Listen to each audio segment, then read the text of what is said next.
हमारा जो चैप्टर है उसका नाम है इनकम फ्रॉम सैलरी। अब यहाँ से जो चैप्टर्स स्टार्ट होंगे वो कौन कौन से होंगे उसके नाम देखिए यहाँ पर सबसे पहले, ठीक है। इनकम फ्रॉम सैलरी, ठीक है, ये 5 हेड्स ऑफ इनकम है, मैंने पहले भी बताया था। अब हमारे ये चलेंगे, इसमें अभी हम स्टार्ट कर रहे हैं income from salary, first head. फिर हम करेंगे profit and gain from business and profession, second head. फिर होगा third head income from house property. फिर होगा फोर्थ हेड कैपिटल गेन। और फिर होगा fifth head income from other sources, ठीक है। तो ये एक तरीके से 5 चैप्टर्स है जो अब कंटिन्यू चलेंगे। और इसमें सबसे बड़ा और लेंदी जो चैप्टर है, वैसे तो इसमें ये भी profit and gain from business and profession भी है, लेकिन इनकम फ्रॉम सैलरी भी जो है ये भी काफ़ी लेंदी है। लेंदी का मतलब काफ़ी लंबा चौड़ा चैप्टर्स हैं, बहुत सारे प्रोविजंस रूल्स रेगुलेशंस के अंदर हैं, और थोड़ा सा वो फिर इतना ज़्यादा डेटा हो जाता है ना, थोड़ा सा वो मुश्किल हो जाता है। लेकिन आपको मुश्किल नहीं होगा। क्यों नहीं होगा? क्योंकि यहाँ पर मैंने क्या किया है, आपके लिए बहुत ही शानदार नोट्स बनवा दिए हैं जिससे आपके लिए ये ईजी हो जाएगा।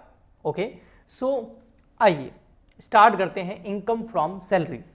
अब सैलरीज का मतलब तो समझते ही हैं, कोई भी बंदा कहीं भी जॉब करेगा, चाहे प्राइवेट चाहे गवर्नमेंट, तो उसको उसके बदले में क्या मिलती है? सैलरी। तो जिस बंदे को, यानी कि जिस एसएससी को, जिस पर्सन को, जिस इंडिविजुअल को सैलरी मिल रही है, वो उसके लिए क्या है? इनकम है।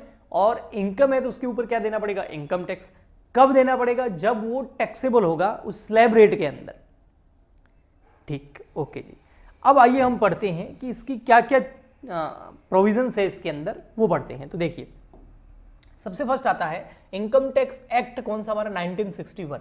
उसके सेक्शन नंबर 15 के अंदर चार्जिंग सेक्शन है। चार्जिंग मतलब ये सेक्शन बताता है कि जो इनकम फ्रॉम सैलरी होगी वो टैक्सेबल होगी। ओके, और सेक्शन नंबर 16 और 17 जो है कंप्यूटेशन के बारे में बताता है कि इनकम फ्रॉम सैलरी की कंप्यूटेशन कैसे करनी होती है। देखो जी, सिंपल फंडा ये है कि ओनली बात सैलरी की है नहीं, बात सैलरी से भी बियॉन्ड है। सैलरी का मतलब ओनली जो सैलरी वर्ड दिख रहा है इससे नहीं, इसके अंदर बहुत सारी चीजें इंक्लूड होती है। जब भी किसी को भी सैलरी मिलती है तो ओनली सैलरी नहीं मिलती, उसके साथ साथ बहुत सारे बेनिफिट्स भी मिलते हैं। वो मॉनेटरी भी होते हैं और नॉन मॉनेटरी भी होते हैं। तो उन सबको हम डिटेल में पढ़ने वाले हैं। ओके जी, सबसे first point, important points about salary के अंदर सबसे फर्स्ट पॉइंट कि भाई सैलरी के अंदर क्या क्या पॉइंट्स इंपॉर्टेंट है, तो उसमें सबसे फर्स्ट पॉइंट इंपॉर्टेंट जो है वो एम्प्लॉयर और एम्प्लॉई रिलेशनशिप होनी चाहिए। एम्प्लॉयर का मतलब हो गया आपके बॉस, जिसके यहां आप काम कर रहे हो। वो कोई कंपनी हो सकती है, कोई फर्म हो सकती है, या कोई इंडिविजुअल पर्सन हो सकता है जहां आप काम कर रहे हो। वो डिपेंड करता है टाइप्स ऑफ बिजनेस के, है ना। और आप कौन हो गए? वर्कर हो गए या आप एम्प्लॉय हो गए। तो आप वहां पर क्या दे रहे हो? अपनी सर्विस दे रहे हो, और इसके बदले में वो कंपनी आपको कुछ पे कर रही है। ओके, तो ये जो रिलेशन हुआ ये हुआ एम्प्लॉयर और एम्प्लॉय का। एम्प्लॉयर वर्ड का मतलब अब इनकम टैक्स के अंदर याद रखना, कंपनी से, बॉस से है, जिसके यहां आप काम कर रहे हो। ओके, और एम्प्लॉय का मतलब हो गया कर्मचारी से, वर्कर से। ओके, तो एम्प्लॉयर और एम्प्लॉय का जो एक रिलेशनशिप है वो होना चाहिए। अगर एम्प्लॉयर और एम्प्लॉय का रिलेशनशिप नहीं है, फिर भी आप किसी से कुछ प्राप्त कर रहे हैं, तो उसको सैलरी नहीं माना जाएगा। फॉर एग्जाम्पल के लिए, आप अपने पड़ोसी के पास में जो है, उनके घर में शादी है और आप वहां पर सर्विस दे रहे हो, भाग रहे हो, दौड़ रहे हो, उनके लिए काम कर रहे हो, लेकिन आपके पड़ोसी और आपके बीच में क्या एम्प्लॉयर और एम्प्लॉय का रिलेशनशिप है? ऐसा कॉन्ट्रैक्ट एग्रीमेंट हो रखा है, ऐसा समझौता हुआ है? नहीं, आप ऐसे ही सर्विस दे रहे हैं।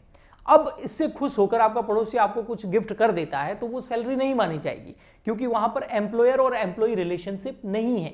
सो एम्प्लॉयर और एम्प्लॉय रिलेशनशिप होना जरूरी है, तभी वो सैलरी के अंदर इंक्लूड होगा। इस चैप्टर में वो सैलरी इंक्लूड होगी, वो रेम्युनरेशन इंक्लूड होगा। ओके, तो ये था मोस्ट इंपॉर्टेंट फर्स्ट पॉइंट। आगे बढ़ते हैं हम पॉइंट नंबर सेकंड की ओर। ओके, बट सेकंड की ओर बढ़ने से पहले एम्प्लॉयर और एम्प्लॉय रिलेशनशिप जो है उसका कुछ एक्सेप्शन भी है। एक्सेप्शन मतलब इन चीजों को हम इसमें शामिल नहीं करेंगे। कैसा? MP and MLA are not treated employees of government. जो MP होते हैं, member of parliament, MLA member of legislative assembly, यानी कि जो संसद और राज्यसभा के जो मेंबर्स होते हैं, जिनको हम इलेक्ट करते हैं वोट देकर, जनता, पब्लिक, तो वो जो होते हैं वो गवर्नमेंट के एम्प्लॉयज नहीं होते। As per income tax act 1961, only income tax act के पर्पज से। और किसी कानून के हिसाब से हो सकता है कि जो गवर्नमेंट के MBA है और MLA है, MP है, ये गवर्नमेंट के एम्प्लॉयज हो, लेकिन इनकम टैक्स के पर्पज से वो एम्प्लॉय और एम्प्लॉय का रिलेशनशिप नहीं माना जाएगा। इसका मतलब वो सैलरी फिर यहाँ इंक्लूड नहीं होगी। Sorry, next, family pension received by window, है ना, जो विडो है, कोई विधवा है और उसको फैमिली पेंशन मिल रही है, ठीक है, फैमिली पेंशन मिल रही है विडो को, तो वहां पर एम्प्लॉय और एम्प्लॉय रिलेशनशिप नहीं माना जाएगा और वो फिर सैलरी के अंदर इंक्लूड नहीं होगी। ओके जी, तो ये फर्स्ट पॉइंट था एम्प्लॉयर एम्प्लॉय रिलेशनशिप, और उसके 2 पॉइंट थे जो एक्सेप्शन थी उसकी। सेकेंड पॉइंट आता है no difference between salary and wages. Salary और वेजेस के बीच में कोई डिफरेंस नहीं होता है, सैलरी और वेजेस के बीच में कोई डिफरेंस नहीं होता है, वेजेस और सैलरी सेम मानी जाएगी, याद रखना। Okay, next, salary is taxable on due basis और received basis whichever is earlier. ये भी पे स्केल के अंदर बहुत काम आता है। सैलरी टैक्सेबल कब होगी? जब आप कमा लोगे या जब रिसीव कर लोगे, दोनों में से जो इवेंट पहले होगा। फॉर एग्जाम्पल के लिए आप आगे मेरे यहाँ पर जॉब करने के लिए, ठीक है, मान लेते हैं मैंने आपको एक कंप्यूटर में वीडियो एडिटिंग की जॉब दे दी, ठीक है, वैसे भी यूट्यूबर्स को और जो भी ऑनलाइन टीचर पढ़ाते हैं उनको एडिटिंग की जरूरत पड़ती है, तो मैंने आपको एडिटिंग की जॉब दे दी और आपको फर्स्ट डे ही एडवांस में सैलरी पे कर दी, फर्स्ट महीने की सैलरी पे कर दी, मान लेते हैं आपको 20,000 रुपये या 25,000 रुपये जो भी है, ठीक है, तो वो 25,000 रुपये मैंने आपको एडवांस में ही दे दिए, अभी तक आपने सर्विस दी नहीं है, 1 तारीख को ही दे दी, तो आपको रिसिप्ट एडवांस में हो गई ना, बस वो टैक्सेबल होगी। ड्यू का मतलब क्या हो गया? अभी तक आपको दी नहीं है, मैं बोल रहा हूं अभी चलते हैं, आप 2-3 महीने काम करो फिर साथ में दे दूंगा, तो ड्यू तो हो गई ना इस महीने की। हाँ, अगर इस महीने की ड्यू हो गई है तो वो टैक्सेबल होगी। ऐसे जब हम 1 ईयर की सैलरी कैलकुलेट करते हैं तो वहां पर हम ये देखेंगे कि सैलरी ड्यू पहले हो रही है या रिसिप्ट पहले हो रही है। ड्यू पहले हो रही है तो ड्यू वाली ले लेंगे, रिसिप्ट पहले हो रही है तो रिसिप्ट वाली सैलरी को इंक्लूड करेंगे। ओके जी, next, salary paid by foreign government. अगर फॉरेन गवर्नमेंट है ना, आप किसी विदेश की गवर्नमेंट के साथ में काम करते हैं तो वहां से अगर आपको सैलरी मिल रही है इंडिया के अंदर तो वो टैक्सेबल होगी, ठीक है, वो सैलरी माना जाएगा। Salary from more than 1 employer, more than 1 employer मतलब पार्ट टाइम काम कर रहे हैं आप, 4 घंटे कहीं और कर रहे हैं, 4 घंटे कहीं और कर रहे हैं, 4 घंटे और कर रहे हैं, तो आपके एम्प्लॉयर यानी कि आपकी जो बॉस है, आपकी जो कंपनीज है वो 2-3 है और उन सबसे आपके पास में सैलरी आ रही है तो कोई प्रॉब्लम नहीं है। सबकी सैलरी, एक जगह काम कर रहे हैं आप पार्ट टाइम, वहां पर आपको 15,000 रुपये मिल रहे हैं, एक जगह पार्ट टाइम काम कर रहे हैं आपको वहां पर 20,000 रुपये मिल रहे हैं, तो 20 और 15 कितने हो गए? 35, तो आपकी सैलरी 35,000 मानी जाएगी। सारे एम्प्लॉयर की सैलरी जो आपको मिल रही है उसको इंक्लूड किया जाएगा। ओके, नेक्स्ट आता है salary from former employee, present employee, prospective employees. चाहे आपको आप प्रेजेंट में जहां काम कर रहे हैं उससे कुछ सैलरी मिल रही है, चाहे फ्यूचर में आप किसी के यहाँ काम करेंगे ऐसा एग्रीमेंट किया है उससे आपको एडवांस सैलरी मिल रही है, और चाहे पास्ट में आपने किसी के यहाँ काम किया था और वो अब आपको सैलरी दे रहा है, तो ये तीनों ही एम्प्लॉयर से अगर आपको सैलरी मिल रही है तो वो आपकी सैलरी मानी जाएगी। तो आप फॉर्मर एम्प्लॉय थे, प्रेजेंट में कहीं काम कर रहे हैं या फ्यूचर में कहीं आप एम्प्लॉय के रूप में काम करेंगे तो वो सैलरी के अंदर इंक्लूड होगी अगर पैसा मिल रहा है तो। टैक्स फ्री सैलरी होती है, उसको हम डिस्कस करेंगे आगे, जिसके ऊपर टैक्स नहीं लगता है। ओके, वैसे टैक्स फ्री सैलरी होती तो नहीं है, टैक्स फ्री सैलरी कभी कभी होती है अगर आपने पहले से ही टैक्स TDS वगैरह काट लिया है, तो उस केस में आप की टैक्स फ्री सैलरी तो नहीं कह सकते, लेकिन उसको हम कह सकते हैं कि जब हम रिटर्न फाइल करेंगे तो आपकी जो टैक्स पे किया है, TDS कटा है, वो आपका एडजस्ट हो जाएगा। इसके अलावा अगर कोई टैक्स फ्री सैलरी होगी तो वो भी सैलरी मानी जाएगी। पे स्केल, पे स्केल का मतलब होता है कि जब भी आप कहीं भी जॉब पे लगते हैं या गवर्नमेंट जॉब में लगते हैं या प्राइवेट जॉब में लगते हैं तो आपको एक पे स्केल बताया जाता है। आपको पे स्केल इस तरीके से दिया जाता है कि आपकी सैलरी है फॉर एग्जांपल के लिए 20,000 रुपीज़ और हर साल जो ये 5-5 हज़ार रुपये बढ़ती रहेगी, ठीक है, 5-5 हज़ार रुपये बढ़ती रहेगी और मैक्सिमम ये कितनी होगी आपकी सैलरी 40,000 तक पहुँचेगी। इसका मतलब पहले 20 है, फिर नेक्स्ट ईयर कितनी हो जाएगी, 5 जोड़ेंगे तो 25, फिर नेक्स्ट ईयर कितनी हो जाएगी आपकी 30, फिर हो जाएगी 35, फिर 5,000 और जोड़ेंगे तो हो जाएगी 40, मैक्सिमम 40,000 होगी आपकी, तो इसको बोलते हैं पे स्केल। ओके, ठीक। नेक्स्ट आता है मीनिंग ऑफ सैलरी। अब 9th नंबर आ गया भाई, सैलरी का मीनिंग क्या है, सेक्शन नंबर 17 के अंदर दे रखा है। सैलरी का मीनिंग देखो भाई, सैलरी का मीनिंग है सैलरी इंक्लूड, सैलरी क्या क्या इंक्लूड करता है, वेजेस, वेजेस का मतलब सैलरी है। सेकंड नंबर एनी एन्यूटी और पेंशन, कोई भी पेंशन मिल रही है आपको या कोई एन्यूटी मिल रही है तो उसको भी सैलरी माना जाएगा। एन्यूटी मतलब एक साथ पैसा मिल रहा है कुछ आपको। एनी ग्रेचुइटी, आपको कोई ग्रेचुइटी का पैसा मिल रहा है, सैलरी माना जाएगा। कोई भी फीस मिल रही है, कोई कमीशन मिल रहा है, कोई बोनस मिल रहा है, कोई अलाउंस मिल रहा है, कोई परक्यूजिट मिल रहा है, तो वो सब सैलरी माना जाएगा। आगे डिटेल में हम अलाउंस परक्यूजिट को तो बहुत डिटेल में समझने वाले हैं। ओके, तो क्या क्या हो गया, अगर वेजेस हैं आपको मजदूरी मिल रही है, वेजेस मिल रही है, सैलरी मानी जाएगी। अगर आपको कोई एन्यूटी का पैसा मिल रहा है, सैलरी मानी जाएगी। आपको पेंशन मिल रही है, सैलरी मानी जाएगी। एज ए एम्प्लॉय आप, अब वो तो कंडीशन हो गई ना कि एम्प्लॉयर और एम्प्लॉय का रिलेशनशिप तो होना ही चाहिए, तब ये सब होगा। ओके, तो एम्प्लॉयर से आपको ये सब मिल रहा है, ग्रेजुएटी मिल रही है अगर आपको, है ना, तो वो सैलरी मानी जाएगी। इसके अलावा आपको कोई फीस मिल रही है, कोई कमीशन मिल रहा है काम करने के बदले में, कोई बोनस मिल गया आपको, दीपावली होली का बोनस मिल गया, कोई अलाउंस मिल गया। अलाउंस का मतलब आपको कैश में पेमेंट मिल गया अदर देन सैलरी, या परक्यूजिट आपको कोई सुविधाएं मिल गई, मकान रहने के लिए दे दिया, बच्चों की स्कूल की फीस कंपनी ने भर दी, तो परक्यूजिट सुविधाएं मिल रही है आपको कुछ ऐसी। एडवांस सैलरी, इसके अलावा कोई एडवांस सैलरी मिल रही है वो भी मानी जाएगी। Earn leave salary, earn leave salary क्या होना है, एक बार में समझ लेना, ध्यान से सुनना। अर्न लीव सैलरी का मतलब होता है महीने में, एक महीने के अंदर हर ऑर्गेनाइजेशन के अंदर, हर कंपनी के अंदर जहां आप काम कर रहे हैं कुछ छुट्टी अलाउड होती है। जैसे एक महीने में 2 छुट्टी आप ले सकते हो, उसका पैसा आपका नहीं कटेगा, या 1 छुट्टी ले सकते हो, उसका पैसा नहीं कटेगा। बट आप वहां पर भी छुट्टी नहीं लेते हैं। जैसे कोई बंदा है वो काम करता है और 2 छुट्टी अलाउड है, उसने ले ली लेकिन आपने नहीं ली, तो आपको उस 2 छुट्टी का पैसा अलग से मिलेगा, वो हो गया अर्न लीव सैलरी। ओके, छुट्टी नहीं लेने के बदले में वो 2 दिन का आपको एक्स्ट्रा पैसा मिलेगा। ओके जी, तो ये हो गया आपका सैलरी का बेसिक कॉन्सेप्ट। अब आगे बढ़ते हैं, हम सैलरी को थोड़ा सा डिवाइड करते हैं अच्छे से और एंटर होते हैं इस चैप्टर के अंदर। इसमें आता है हमारे इनकम फ्रॉम सैलरी के अंदर। सैलरी के अंदर 4 पार्ट को हमने सैलरी में डिवाइड किया है। फर्स्ट है हमारा बेसिक सैलरी। बेसिक सैलरी का मतलब होता है बेसिक पे, जो एक बेसिक पे होता है वो मिलता है आपको, वो मिलेगा ही मिलेगा, वो हो गया आपका बेसिक पे। उसके बाद में बहुत सारी चीजें उसके अंदर ऐड होती है और फिर सैलरी बनती है, तो वो हो गया बेसिक पे। ठीक है, नेक्स्ट आते हैं आपके अलाउंसेस। अलाउंसेस का मतलब आपको कैश एक्स्ट्रा मिलेगा। बेसिक पे मान लेते हैं किसी बंदे का है 50,000 रुपए और उसके अलावा एक्स्ट्रा में उसको 3,000 रुपए और मिल रहे हैं, तो ये हो गया अलाउंसेस। अलाउंसेस तब मिलते हैं जब आपको लगता है, जैसे एक अलाउंस आता है डीएनएस अलाउंस। डीएनएस अलाउंस का मतलब होता है महंगाई भत्ता। जब गवर्नमेंट को या कंपनीज को लगता है कि यार महंगाई बहुत बढ़ गई है, इससे ये बंदा अपना घर खर्च चला नहीं पाएगा, तो वो एक्स्ट्रा पैसा देती है। जब तक महंगाई रहेगी तब तक मिलेगा, फिर नहीं मिलेगा, तो वो हो गया डीएनएस अलाउंस। अभी सेंट्रल गवर्नमेंट ने शायद 4% डीएनएस ऐसा कुछ मैंने न्यूज़ में पढ़ा था कि अलाउड किया है गवर्नमेंट एम्प्लॉइज को। ठीक है, तो वो डीएनएस यानी कि पैसा ही मिलेगा आपको। परक्यूजिट का मतलब होता है आपको पैसा नहीं मिलता, आपको फैसिलिटी मिलती है, यानी कि नॉन कैश सुविधा मिलती है। पैसा तो नहीं देंगे लेकिन फैसिलिटी दे देंगे। जैसे बहुत सारी होती है ना, गवर्नमेंट एम्प्लॉइज जो होते हैं उनको बहुत सारी फैसिलिटीज दी जाती हैं। फॉर एग्जाम्पल के लिए आर्मी के अंदर दी जाती है।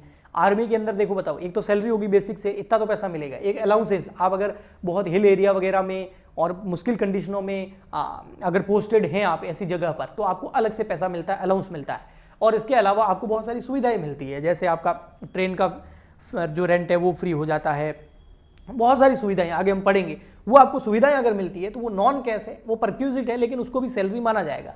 इसके अलावा कुछ पॉइंट होंगे जो अदर माने जाएंगे, इसके अलावा कुछ पॉइंट्स क्या होंगे, अदर माने जाएंगे, उसको भी हम पढ़ेंगे। तो सैलरी को हमने 4 पार्ट के अंदर डिवाइड कर दिया है। फर्स्ट क्या हो गया आपका, फर्स्ट हो गया आपका बेसिक पे, सेकंड क्या हो गया आपका अलाउंसेस, और थर्ड क्या हो गया परक्यूजिट, और फोर्थ क्या हो गया अदर। आइए सबसे फर्स्ट हम कर रहे हैं बेसिक पे। बिल्कुल सिंपल है, वो हो गया है। बेसिक पे का मतलब इतना ही होता है कि इतना पैसा आपको कैश में मिलेगा ही मिलेगा, वो फिक्स होता है, वो हो गया बेसिक पे।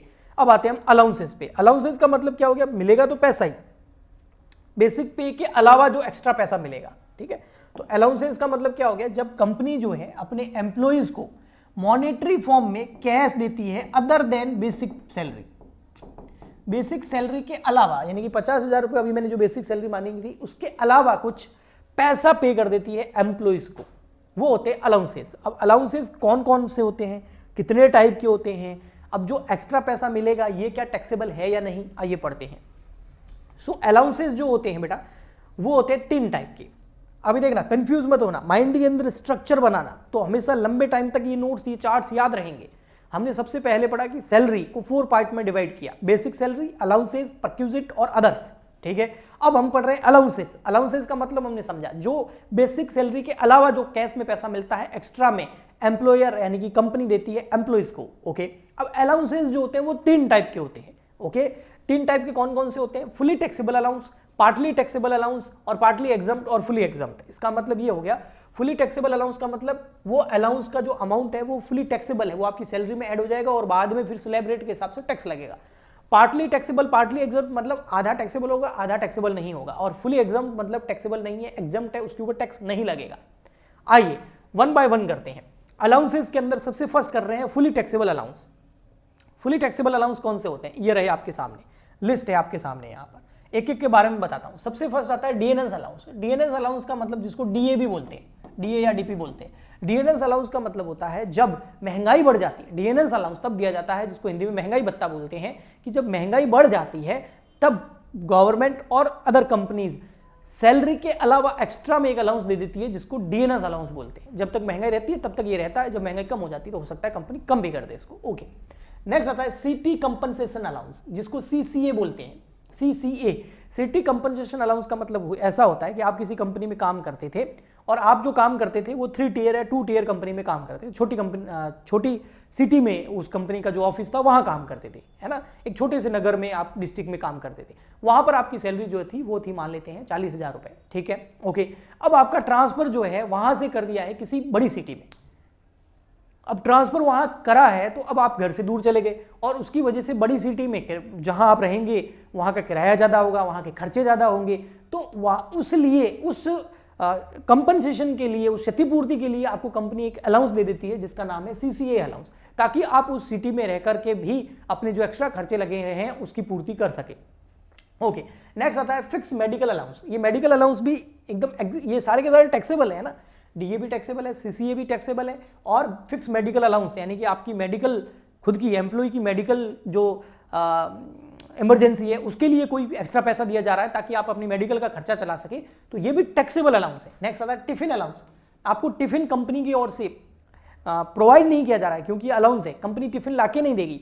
कंपनी क्या कर रही है, पैसा दे रही है कि भैया 1000 रुपए पर मंथ आपको दे देते हैं या 2000 रुपए पर मंथ आपको मिलेंगे ताकि आप अपना टिफिन का खर्चा निकाल सकें। ओके, ठीक। तो ये सर्वेंट अलाउंस यानी कि आपको सर्वेंट नहीं दिया जा रहा है, सर्वेंट देंगे तो परक्यूजिट में आएगा, टिफिन नहीं देंगे, टिफिन के लिए पैसा देंगे, सर्वेंट रखने के लिए पैसा देंगे। बड़ी बड़ी कंपनी में होता है ना, जो बड़े पद पे लोग होते हैं वो क्या करते हैं, जैसे अपने एम्प्लॉय को क्या एक्स्ट्रा पैसा देते हैं कि आप एक सर्वेंट रख दीजिए अपनी हेल्प के लिए। Okay, servant allowance. Non practising allowance, ये भी बहुत अच्छा अलाउंस है। आपको एक्स्ट्रा पैसा इसलिए दिया जाता है ताकि आप हमारी कंपनी के अलावा कहीं भी और काम ना करें। नॉन प्रैक्टिसिंग अलाउंस, जैसे फॉर एग्जाम्पल के लिए एक डॉक्टर है जो किसी हॉस्पिटल, प्राइवेट हॉस्पिटल में लगा हुआ है, ठीक है, और प्राइवेट हॉस्पिटल में अपनी सर्विसेज दे रहा है। अब प्राइवेट हॉस्पिटल चाहता है कि ये इसी सिटी में रहता है डॉक्टर, तो वो प्राइवेट हॉस्पिटल वाले उस डॉक्टर को बोल रहे हैं कि भाई साहब आप अपने घर पे लोगों को चेक मत कीजिए, है ना, आपको घर पे लोगों का ट्रीटमेंट नहीं करना है, उनका चेकअप नहीं करना है, आप पूरी सेवाएं अपनी कहाँ दीजिए, हॉस्पिटल में दीजिए। इसके बदले हम आपको नॉन प्रैक्टिस अलाउंस के नाम से अलग से पैसा देंगे सैलरी के अलावा, तो ये टैक्सेबल होगा। नेक्स्ट आता है वार्डन अलाउंस, वार्डन रखने के लिए। ओवर टाइम अलाउंस, अगर कोई बंदा ओवर टाइम कर देता है, 6 बजे छुट्टी होनी चाहिए, 8 बजे तक काम कर रहा है तो 2 घंटे का ओवर टाइम जो पैसा मिलेगा उसको ओवर टाइम अलाउंस बोलते हैं। नेक्स्ट आ गया डेप्यूटेशन अलाउंस, एक जगह से दूसरी जगह अगर स्थानांतरण हो जाए तो उसका अलाउंस दिया जाता है। प्लानिंग अलाउंस, उसके बाद में आता है आपका फैमिली अलाउंस। तो ये सारे के सारे अलाउंसेस जो है, प्लानिंग अलाउंस, फैमिली अलाउंस, ये सारे के सारे अलाउंसेस जो हैं ये टैक्सेबल हैं। यानी कि ये जितने भी मैंने अलाउंसेस बताए हैं, है ना, ये लगभग पॉइंट होंगे आपके 10 एक होंगे, बिल्कुल 100%। देखो आप, मैं बता देता हूँ आपको, इनका आपको याद करना पड़ेगा, ठीक है। एक क्वेश्चन में अगर ये अलाउंस आएंगे तो हम उसको क्या करेंगे, टैक्सेबल कर देंगे। ओके, तो आपको याद करना पड़ेगा 1 2 3 4 5 6 7 8 9 10 11, 11 है बिल्कुल एकदम शुभ के। तो 11 का 11 याद कर लेना, 11 का 11 ये अलाउंस कहीं लिखे हुए होंगे और उसके आगे अमाउंट लिखा हुआ होगा तो हम उसको टैक्सेबल करेंगे, सैलरी के अंदर ऐड करके टैक्स लगाएंगे उसके ऊपर। ओके, ठीक है। ओके, अब आगे बढ़ते हैं हमारा नेक्स्ट आता है हमारा पार्टली टैक्सेबल और पार्टली एग्जम्प्ट। अलाउंस ही कर रहे हैं अभी तक, मतलब कुछ अलाउंस जो मिलेगा उसमें से कुछ हिस्सा टैक्सेबल होगा और कुछ हिस्सा एग्जम्प्ट होगा। ये कौन कौन से होते हैं आइए देखते हैं, ये इंपॉर्टेंट है, इसका प्रैक्टिकल क्वेश्चन बन सकता है। तो पार्टली टैक्सेबल और पार्टली एग्जम्प्ट के अंदर सबसे फर्स्ट अलाउंस जो आता है वो आता है हाउस रेंट अलाउंस, जिसको शॉर्ट में एचआरए बोलते हैं। मोस्ट इंपॉर्टेंट, एग्जाम में इसका क्वेश्चन आता ही आता है, बिल्कुल 99% चांसेस है कि एचआरए का क्वेश्चन आएगा, हाउस रेंट अलाउंस का क्वेश्चन आएगा। अगर सैलरी में से कोई क्वेश्चन बनेगा तो न्यूमेरिकल। ओके, तो एचआरए क्या है, एचआरए है हाउस रेंट अलाउंस, मतलब आपको पैसा दिया जा रहा है कंपनी द्वारा कि भैया हर महीने ये लीजिए हमारी तरफ से 6000 रुपए, ताकि आप अपना मकान का किराया भर सकें, ताकि आप मकान लेके किराए पर रह सके उसके अंदर, तो ये कंपनी दे रही है। तो ये हो गया हाउस रेंट अलाउंस और सैलरी के एक्स्ट्रा पैसा मिल रहा है। ओके, तो अब ये जो एचआरए है, हाँ, इसका कुछ पोर्शन टैक्सेबल होगा और कुछ पोर्शन एग्जम्प्ट होगा। कैसे, तो देखिए सबसे पहले हमें क्या करना है, हमें देखना है एक्चुअल एचआरए कितना। सबसे पहले देखना एक्चुअल एचआरए यानी कि कंपनी आपको कितना दे रही है। मान लेते हैं कंपनी आपको दे रही है 5,000 रुपीज पर मंथ, तो 12 महीने के कितने हो गए 60,000 रुपए। तो ये आपको HRA मिल रहा है, हर महीने कंपनी आपको 5,000 रुपए दे रही है, तो 12 महीने के कितने हो गए 60,000 रुपए आपको कंपनी HRA के नाम की दे रही है, तो इसको बोल रहे हैं एक्चुअल हाउस रेंट अलाउंस। फिर आपको क्या करना है, सेकंड पॉइंट में आना है, रेंट कितना पे कर रहे हैं आप रेंट कितना पे कर रहे हैं। जहां पर आप रह रहे हैं ना, हो सकता है आप उधर 5,000 ही रेंट पे कर रहे हैं या 6,000 कर रहे हैं, कितना कर रहे हैं रेंट पे, तो वो रेंट पेड लेना है। मैं मान लेता हूं कि आप जो रेंट पे कर रहे हैं वो 10,000 पर मंथ कर रहे हैं, तो 12 महीने के हो गए 1,20,000 रुपए। उसमें से आपको माइनस करना है 10% ऑफ सैलरी, 10% ऑफ सैलरी। अब सैलरी का मतलब क्या है वो यहां लिख रखा है मैंने, देखो यहां सैलरी का मतलब यहां लिख रखा है, नहीं लिखा हुआ मैं लिख देता हूं। सैलरी का मतलब आ गया basic salary, DA plus commission हो अगर परसेंटेज के अंदर, ये है सैलरी का मतलब। सैलरी का मतलब क्या है, basic salary plus DA plus commission किसके अंदर है, परसेंटेज के अंदर है। तो ये हो गया आपका सैलरी का मतलब। तो आपको क्या करना है, सैलरी लेनी है, ठीक है, ओके। तो आपको सैलरी लेनी है। अब बेसिक सैलरी कितनी है आपकी, फॉर एग्जांपल के लिए हम मान लेते हैं कि आपकी जो बेसिक सैलरी है वो है 20,000 रुपये पर मंथ, तो 12 महीने के कितने हो गए भैया बताइए, 2,40,000 रुपये, ये आपकी बेसिक सैलरी है। और डीए वगैरह कुछ है ही नहीं, ठीक है, मैं एग्जांपल के लिए मान रहा हूँ। तो आपकी बेसिक सैलरी कितनी होगी, 2,40,000 रुपये। तो उस 2,40,000 का कितना करना है 10%, 2,40,000 का कितना करना है 10%, तो वो कितना हो गया 12,000 रुपये। अब 24,000 रुपये, कितना हो गया बेटा 24,000 रुपये। तो आप ले लीजिए 24,000 रुपीज़, 2,40,000 का 10% करेंगे तो 24। अब एक 20 में से 24 आप लेस कर दीजिए, जो कितना आ गया 96, ओके। तो कितना आ जाएगा आपका 96, यस, ओके। ये हो गए 2 पॉइंट। दो पॉइंट क्या है, सबसे पहले क्या लेना है आपको, एक्चुअल HRA। एक्चुअल HRA का मतलब क्या हो गया, जो कंपनी आपको हाउस रेंट अलाउंस दे रही है वो कितना दे रही है, 5,000 पर मंथ दे रही है, तो 12 महीने का कितना हो गया 60,000। सबसे पहले ये ले लिया। सेकंड नंबर आपको क्या लेना है, rent paid minus 10% of salary, यानी कि आप एक्चुअल में कितना रेंट पे कर रहे हैं। तो मैंने यह माना कि आप एक्चुअल में रेंट पे कर रहे हैं 10,000 रुपये पर मंथ का, तो 12 महीने का हो गया 1,20,000 रुपये। माइनस करना 10% ऑफ सैलरी। सैलरी कैसे निकलेगी, बेसिक सैलरी डीए का मतलब क्या हो गया, डीएनएस अलाउंस, ओके, जो टैक्सेबल होता है वो। और कमीशन अगर परसेंटेज में है, मान लेते हैं डीए नहीं है और कमीशन परसेंटेज में भी नहीं है, मैंने ऐसे ही मान लिया, कुछ क्वेश्चंस में हो सकता है, तो 0-0। और सैलरी आपकी 20,000 रुपये पर मंथ है, तो 12 महीने की कितनी हो गई, 20,000 रुपये पर मंथ है, तो 12 महीने की होगी आपकी 2,40,000 रुपये। उसका करना है 10%, तो कितना हो गया 24,000 रुपये। अब आपको क्या करना है, रेंट पेड कितना है 1,20,000 रुपये, उसमें से लेस कर दीजिए 10% ऑफ सैलरी, जो कि है 96,000, वो यहाँ लिख दिया, ओके। थर्ड नंबर क्या है, आप रहते कहाँ हैं, DCKM में रहते हैं या नॉन DCKM में रहते हैं। अब आप बोलोगे सर ये DCKM ये कौन सी जगह है। DCKM का मतलब होता है दिल्ली, D का मतलब दिल्ली, C का मतलब चेन्नई, K का मतलब कोलकाता और M का मतलब मुंबई। तो आप दिल्ली, चेन्नई, कोलकाता, मुंबई में रहते हैं, या फिर दिल्ली, कोलकाता, चेन्नई, मुंबई के अलावा कहीं और रहते हैं। नॉन DCKM मतलब इन 4 सिटी के अलावा कहीं और रहते हैं, और DCKM मतलब इन 4 सिटी में कहीं रहते हैं। अगर आप इन 4 सिटी में रहते हैं तो आपको 15%, 50%, 50% ऑफ सैलरी करना है, और नॉन DCKM में आपको 40% ऑफ सैलरी करना है। मैं मान लेता हूं कि मैं इन चारों के अलावा कहीं और रहता हूं, तो क्या करना है 40% ऑफ सैलरी। सैलरी कितनी, वही ये रही 2,40,000 रुपये। इस 2,40,000 रुपये का कितना करना है 40%, करो भाई 40%। तो 2,40,000 का 40% कर लिया, तो यह आ गया आपका 96,000। अब देखो क्या करना है, इन तीनों में से 3 पॉइंट, फर्स्ट पॉइंट में कितना आया 96, देखो एक बार फर्स्ट पॉइंट से कितना आया बेटा आपका 96,000, और सॉरी 60,000। सेकंड पॉइंट से कितना आया आपका 96,000। थर्ड पॉइंट से कितना आया आपका 96,000, ओके। अब क्या करना है, विच एवर इज लेस, इन तीनों में से जो कम हो, इन तीनों में कम क्या है 60,000, इन तीनों में कम क्या है 60,000, विच एवर इज लेस। हाँ, ये 60,000 क्या हो जाएगा आपके लिए एग्जम्प्ट, ये 60,000 क्या हो जाएगा एग्जम्प्ट। अब आपको टोटल HRA मिल कितना रहा था 60,000, और एग्जम्प्ट भी कितना है 60,000। लेकिन कई बार ऐसा होगा कि आपको टोटल मिल रहा है 1 लाख और एग्जम्प्ट हो गया 60,000, तो 40,000 टैक्सेबल हो जाएगा। तो ऐसे बहुत सारे क्वेश्चन हम करेंगे तो प्रैक्टिस होगी। आया समझ में, ठीक है, कमेंट कर सकते हैं, बताइए। फिर हम नेक्स्ट पार्ट में चलते हैं।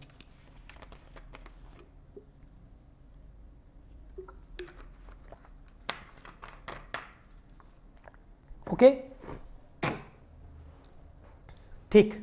तो अभी हम कर लें पार्टली टैक्सेबल और पार्टली एग्जम्प्ट अलाउंस। इसके अंदर हमने क्या कर लिया, हाउस रेंट अलाउंस कर लिया। अब सेकंड नंबर कर रहे हैं हम कौन सा, एंटरटेनमेंट अलाउंस, ये मैं हटा रहा हूं, ठीक है बेटा, ओके।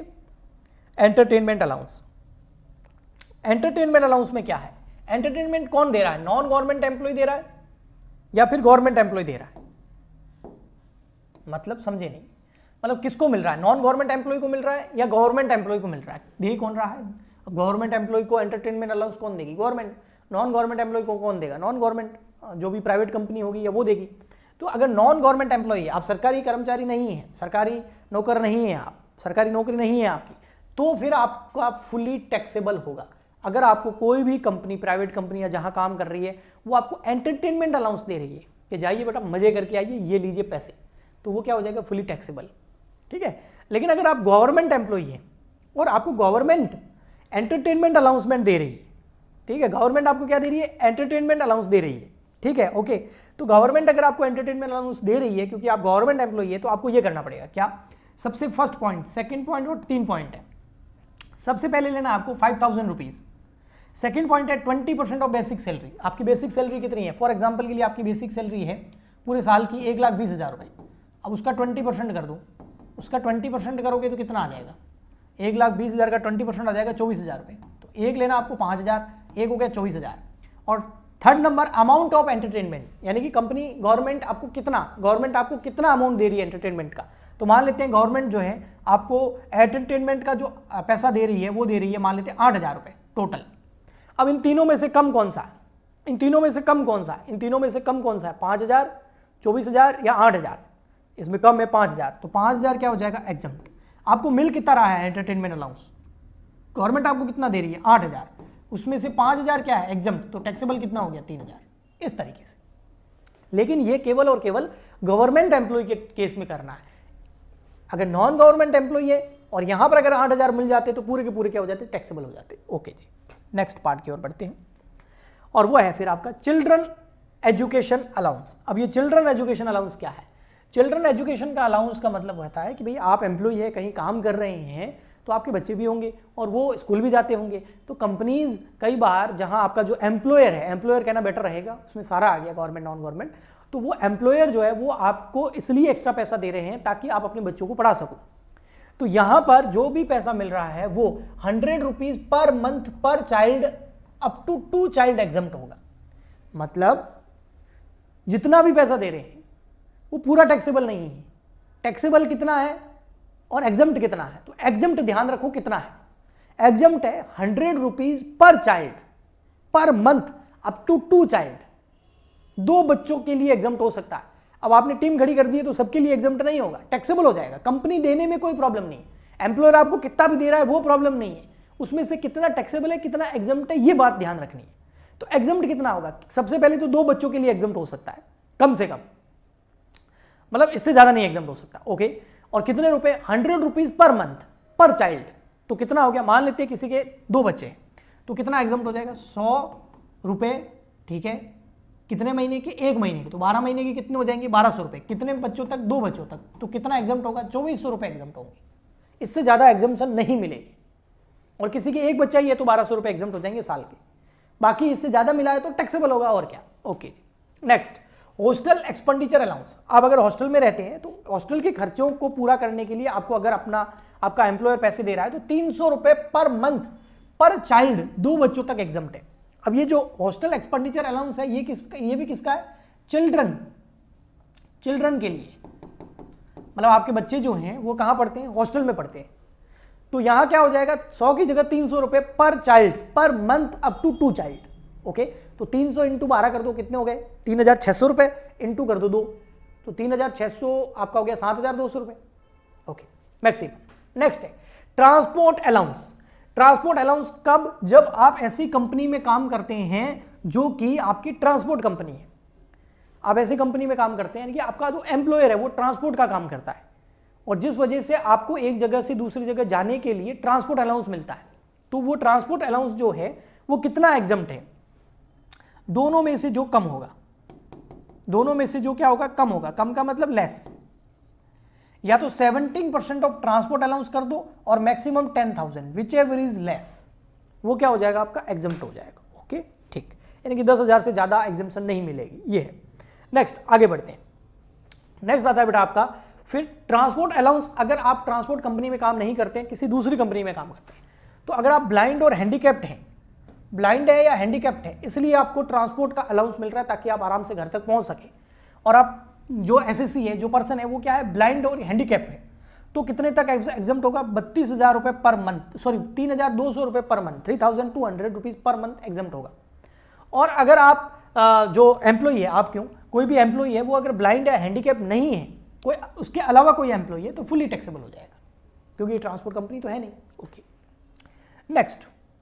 नेक्स्ट है आपका ट्राइबल और शेड्यूल एरिया अलाउंस। आप जहां जॉब करते हैं, आपकी पोस्टिंग ऐसी जगह हो गई है जो कि ट्राइबल एरिया है या शेड्यूल एरिया है, यानी कि वहां रहना थोड़ा मुश्किल है, वहां सारी सुख सुविधाएं नहीं है, वहां पर हो सकता है होटल्स नहीं हो, रोड्स नहीं हो, खाने के लिए उतना प्रॉपर इंतजाम नहीं हो, आप एक बहुत मुश्किल भरे इलाकों में रहते हैं और वहां आपकी पोस्टिंग हो गई है, तो फिर वहां आपकी पोस्टिंग के केस में आपको जो है 200 रुपये पर मंथ, अगर ऐसा अलाउंस मिलता है तो 200 रुपये पर मंथ एग्जम्प्ट होगा। मिल तो कितना भी सकता है, लेकिन एग्जम्प्ट कितना होगा, नहीं नॉन टैक्सेबल कितना होगा, 200 रुपये पर मंथ, 12 महीने कितना होगा, 2400 रुपये। ओके जी, ठीक। अब ये पोस्टिंग कहां कहां होगी, तब ट्राइबल या शेड्यूल एरिया माना जाएगा। यूपी, एमपी, तमिलनाडु, बिहार, वेस्ट बंगाल, कर्नाटका, असम, त्रिपुरा और ओडिशा, ये जो स्टेट हैं, इन स्टेट में अगर आपकी पोस्टिंग होती है और आपको अगर आपका एम्प्लॉयर ट्राइबल और शेड्यूल एरिया अलाउंस देता है तो 200 रुपये पर मंथ एग्जम्प्ट होगा, बाकी का टैक्सेबल होगा। ओके, फिर आता है अंडरग्राउंड अलाउंसेस। आप कहीं जमीन के नीचे, अरे बहुत सारे मजदूर होते हैं जमीन के नीचे, खानों के अंदर, माइंस के अंदर काम करते हैं और वहां काम करना मुश्किल होता है, उसके लिए बेसिक सैलरी के अलावा कुछ और एक्स्ट्रा पैसा अलाउंस के रूप में कंपनी देती है, तो वो जो है 800 रुपये जो है पर मंथ क्या हो जाएगा, एग्जम्प्ट हो जाएगा। 800 रुपये पर मंथ है, 12 से मल्टीप्लाई करेंगे तो आपका अमाउंट आ जाएगा शायद 9,600 रुपये, 800 रुपये पर मंथ इंटू 12, हाँ 9,600 रुपये आपके एग्जम्प्ट हो जाएंगे, उसके ऊपर के टैक्सेबल होंगे। ओके, नेक्स्ट आता है high active field area allowances, मतलब बहुत ऊपर हाई फील्ड एरिया जो होते हैं, पर्वत श्रृंखलाओं के ऊपर, माउंटेन्स के ऊपर आप काम करते हैं, और अधिकतर ये कौन काम करते हैं, मेंबर्स ऑफ आर्म फोर्सेस। हमारी जो आर्मी है, जो हमारे देश की सेफ्टी और सिक्योरिटी के लिए एनी टाइम लगी रहती है, उनको सैल्यूट। तो वो जो है ऐसी मुश्किल कंडीशनों में बहुत ऊपर काम करते हैं, तो गवर्नमेंट उनको एक अलग से अलाउंस देती है जिसका नाम होता है high active field area allowance. ये जो अलाउंस मिलता है उनको, भले कितना ही मिले, लेकिन उसमें से एग्जम्प्ट कितना है, 4,200 रुपये पर मंथ एग्जम्प्ट है। तो साल का एग्जम्पशन कितना हो गया आपका, लगभग 50,400 रुपये एग्जम्प्ट होगा, बाकी का टैक्सेबल होगा। तो अच्छी खासी एग्जम्पशन दे रखी है। नेक्स्ट आता है आइलैंड ड्यूटी अलाउंस। ये भी आर्म फोर्सेस के लिए है कि आर्म फोर्सेस जो होती हैं वो कई बार जो आइलैंड होते हैं वहाँ काम करती हैं। आइलैंड के अंदर भी काम करना मुश्किल होता है ना, छोटे छोटे जो आइलैंड्स होते हैं वहाँ पर, जैसे अभी मालदीव्स के अंदर हमारे कुछ आर्मी के सैनिक वहाँ काम करते थे, जिनको अभी जो प्रॉब्लम चल रही है आपको पता है कि बाहर उनको कर दिया है।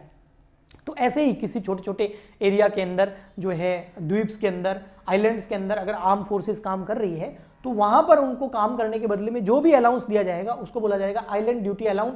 और ये जो है 3,200 रुपये पर मंथ क्या होगा, एग्जम्प्ट। तो 12 महीने का देख लो आप, लगभग 38,400 रुपये एग्जम्प्ट हो जाएगा। ओके, मतलब टैक्स नहीं लगेगा उसके ऊपर।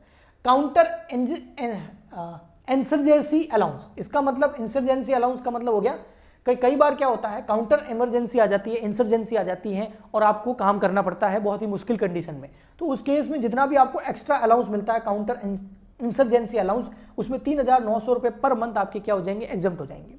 नेक्स्ट आता है यूनिफॉर्म अलाउंस। कई बार क्या होता है, यूनिफॉर्म पहननी पड़ती है, उसके लिए कंपनी अलग से पैसा देती है कि भैया यूनिफॉर्म सिलवा देना और पहन लेना। तो ये जो यूनिफॉर्म अलाउंस होता है ये पूरा का पूरा एग्जम्प्ट होता है, फुली एग्जम्प्ट होता है, बिल्कुल टैक्सेबल नहीं होता है। तो यूनिफॉर्म अलाउंस को हम फुली एग्जम्प्ट में भी डाल सकते हैं। ओके, ठीक, इसको फुली एग्जम्प्ट कर दिया गया है।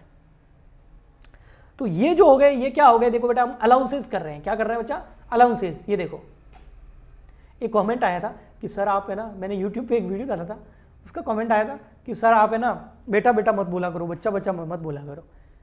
और साथ में लिखा हुआ था कई बार बड़े लोग भी देखते हैं सर आपके वीडियोस, क्योंकि इनकम टैक्स है ना, कोई मामूली चीज़ तो है नहीं, और बहुत इजीली मैं समझाता हूँ, मुझे पता है। मुझे कैसे पता चलेगा, बहुत सारे कमेंट्स आते हैं यूट्यूब पे और बच्चों के कॉल्स व्हाट्सअप पे, और जो उन्होंने पेड कोर्स ले रखे हैं वो भी बताते हैं, तो मुझे पता चलता है कि नहीं समझ में आ रहा है उनको। तो बड़े लोग भी देखते हैं कई बार, तो उनको सॉरी कभी मेरे मुँह से बेटा या बच्चा निकल जाता है, तो क्योंकि मैं तो एज अ टीचर एज अपने स्टूडेंट्स को पढ़ा रहा हूँ, तो वो फ्लो में निकल जाता है। ठीक है, okay ji.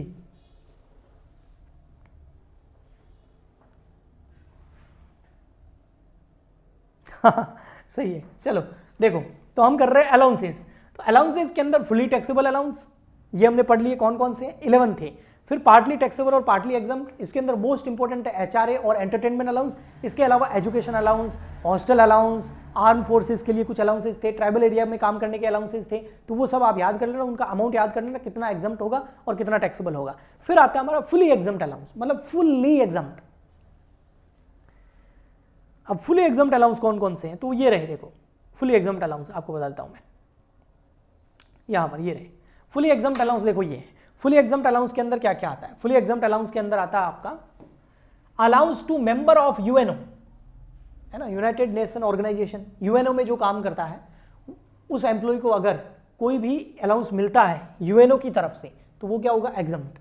Allowances to high court and supreme court जज, हाई कोर्ट और सुप्रीम कोर्ट के जो हमारे जज हैं उनको अगर कोई अलाउंस मिलता है तो वो फुली एग्जम्प्ट है, टैक्स नहीं लगेगा। बेसिक सैलरी पे तो लगेगा लेकिन जो एक्स्ट्रा पैसा मिलेगा उस पे नहीं लगेगा। Allowances to court employees outside India, ऐसे एम्प्लॉइज जो आउटसाइड इंडिया काम करते हैं और गवर्नमेंट के एम्प्लॉइज हैं उनको अगर कोई अलाउंस मिलता है तो वो फुली एग्जम्प्ट होगा। Allowances to chairman and member of UPSC, UPSC का जो भी चेयरमैन और मेंबर्स हैं उनको अगर कोई अलाउंस मिलता है तो वो एग्जम्प्ट है। ओके, अब देखो अभी हम करेंगे तो बहुत कुछ, लेकिन हम कर क्यों रहे हैं, क्योंकि जब हम सैलरी का कंप्यूटेशन करेंगे ना तो देखो बेटा कुछ इस तरीके से करेंगे। देखो सबसे पहले जैसे सैलरी कितनी, ताकि हम उसके ऊपर क्या लगा सके, टैक्स लगा। हाँ भैया बताओ आपकी सैलरी कितनी है, ताकि हमको उसके ऊपर क्या लगाना, टैक्स।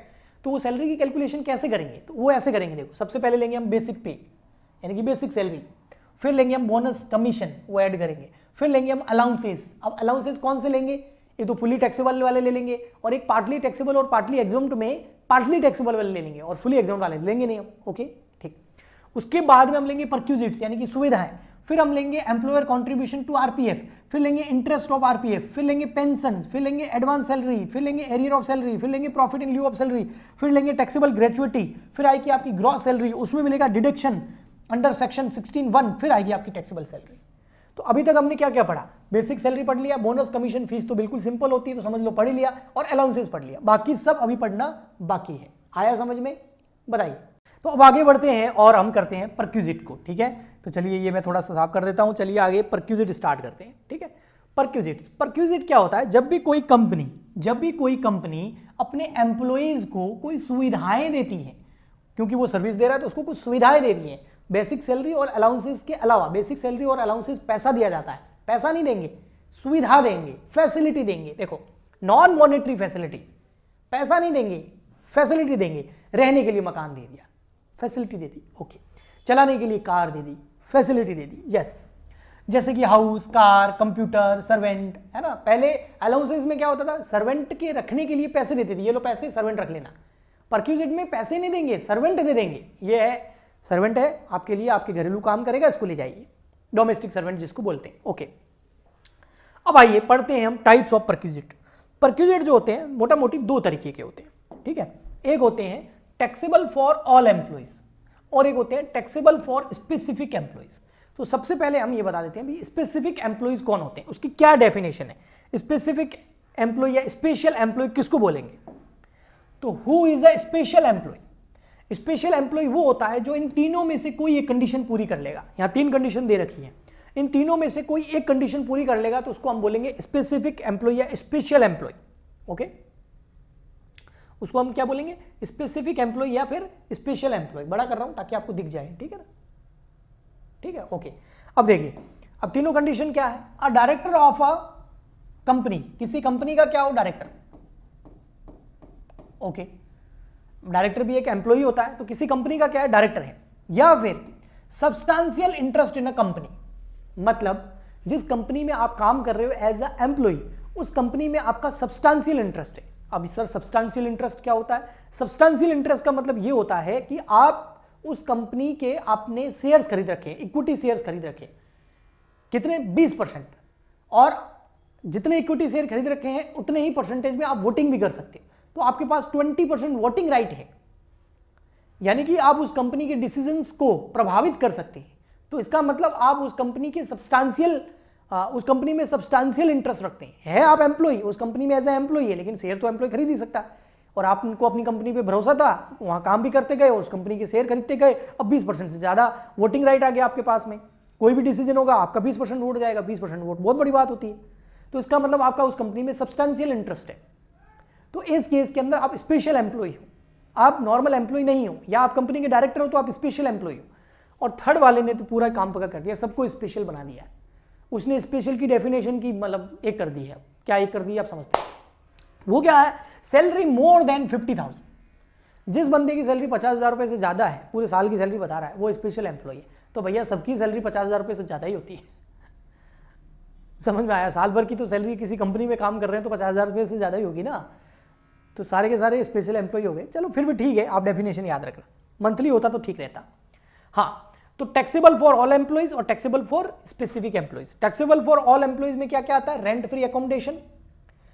देखो एचआरए नहीं है, हाउस रेंट अलाउंस नहीं मिल रहा है कि भाई ये लो पैसे आप कोई मकान किराए पे ले लेना, नहीं, अलाउंस नहीं है, पर क्यूजिट आपको मकान दिया जा रहा है, ये रहा चाबी ले जाओ और रहो उस घर के अंदर, उस फ्लैट के अंदर। हाउस रेंट अलाउंस नहीं है, ये रेंट फ्री अकोमोडेशन है। अकोमोडेशन का मतलब रहने के लिए घर, और रेंट फ्री मतलब कोई रेंट पे नहीं कर रहा, ये लो भैया चाबी पकड़ो और जाओ रहो। नेक्स्ट आता है employees expenses paid by employer. Employee के खर्चे हैं और उसको एम्प्लॉयर पे कर रहा है, एम्प्लॉय के खर्चे को एम्प्लॉयर पे कर रहा है, अरे वाह। नेक्स्ट स्पेसिफिक एम्प्लॉय के लिए सर्वेंट दे दिया, गैस इलेक्ट्रिसिटी वाटर सप्लाई दे दी, एजुकेशन फैसिलिटी दे दी उसको खुद को या फैमिली मेंबर को, कार फैसिलिटी दे दी। तो ये जो फैसिलिटी दे रहे हैं ये सैलरी की डेफिनेशन के अंदर आएगी, और सैलरी के अंदर अगर ये टैक्सेबल होगी तो ऐड करेंगे। सर ऐड करेंगे, बिल्कुल, अभी यही तो बताया कि जब भी सैलरी की कैलकुलेशन करेंगे तो परक्यूजिट जो भी टैक्सेबल होंगे वो ऐड होंगे, और उसके बाद टैक्स लगेगा उसके ऊपर। तो कौन से परक्यूजिट है जो टैक्सेबल है और कितने हैं, वन बाय वन करते हैं। सबसे पहले वैल्यूएशन ऑफ परक्यूजिट्स के अंदर मोस्ट इंपोर्टेंट, हर चीज मोस्ट इंपोर्टेंट नहीं बता रहा, इससे पहले दो चीजें मोस्ट इंपोर्टेंट बताई थी अलाउंसेस के अंदर, एचआरए और एंटरटेनमेंट अलाउंस। इसके अलावा सब इंपोर्टेंट है, लेकिन कुछ होता है ना मोस्ट इंपोर्टेंट, तो ये मोस्ट इंपोर्टेंट है। रेंट फ्री अकोमोडेशन, एग्जाम में क्वेश्चन बनता है इसका।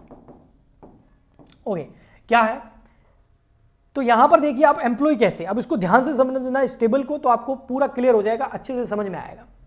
रेंट फ्री अकोमोडेशन का मतलब मैंने बताया, जैसे मैं एम्प्लॉयर हूं तो मैं मेरे एम्प्लॉय को बोल रहा हूं ये लो फ्लैट की चाबी, जाओ और रहो मजे करो, तो रेंट फ्री अकोमोडेशन दे दिया मैंने, उसको कोई किराया नहीं भरना। ओके, तो इस केस में वो एम्प्लॉय किसका है, गवर्नमेंट एम्प्लॉय है, नॉन गवर्नमेंट एम्प्लॉय है। दो चीजें ये ध्यान रखनी है, और एक चीज ये ध्यान रखनी है कि जो उसको मकान दिया गया है वो फर्निश्ड है या अनफर्निश्ड है। फर्निश्ड का मतलब क्या होता है और अनफर्निश्ड का मतलब क्या होता है, तो सबसे पहले अनफर्निश्ड का मतलब समझते हैं। अनफर्निश्ड का मतलब उसके अंदर फर्नीचर नहीं है, ओनली जो है रहने के लिए एक जगह दे दी गई है, एक रूम दे दिया गया है।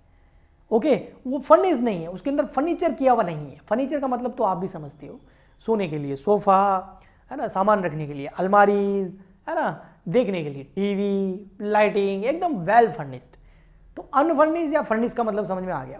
अनफर्निश्ड का मतलब फर्नीचर नहीं है, फर्निश्ड का मतलब फर्नीचर है, सारी सुविधाएं हैं। ओके जी, तो दो तरह के मकान हो गए, नॉन फर्निश्ड हाउस और फर्निश्ड हाउस, ठीक है।